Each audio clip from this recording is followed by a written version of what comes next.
since the last one, you know, you mentioned the Grammys. I think that I like how you just casually mentioned that shit too. Like just like, you know, we went to the Grammys, just had a couple Grammy noms for, you know, a little project called Revenge of the Dreamers 3. Right. Something called, but every time, so I've had like Boz here, I've had Lou here, I've had like Baby Tay and a bunch of other people who obviously were part of that session. So my favorite thing to always ask is there, like Baby Tay told me this story about Chris Bosh just being at one of the sessions making beats, which I had no idea that was like a thing. Oh, no, it was Lou who told me that story. Okay. And I had no idea that was even a thing.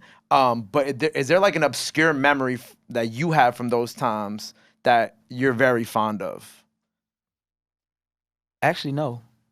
For real. It was kind of like a blur because I feel like I dropped my project like November, December. We worked on it around January. And I went right to the road. So I was kind of like already preparing like for tour. So that was just like a 10-day session, I feel like it was.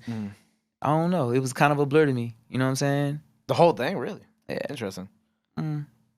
People there, there's music being made. It was a nice moment, you know what I'm saying? But it's kind of like a blur. How about like the Grammys then? Like when y'all pulled up to the Grammys and shit like that? Oh yeah, that was amazing. That was like all family, you know what I'm saying? Like of course, like that's a memorable experience and shit like that.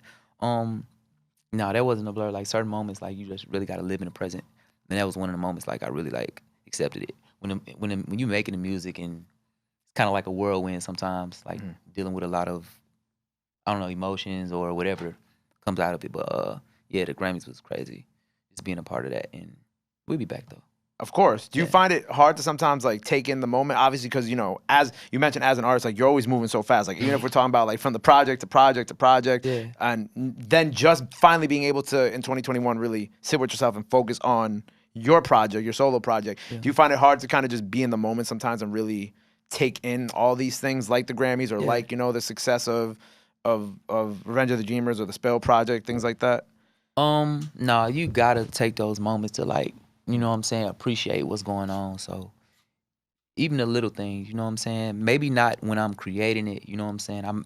It could be out of body, but after when you see the fruits of that labor, like that's like a moment you gotta cherish. Those are blessings, you know what I'm saying? You can't replace those moments. So I try to like be present for that. But when I'm creating, it's just like right. Yeah. You're able to find like just lock in and kind of just move at your own speed.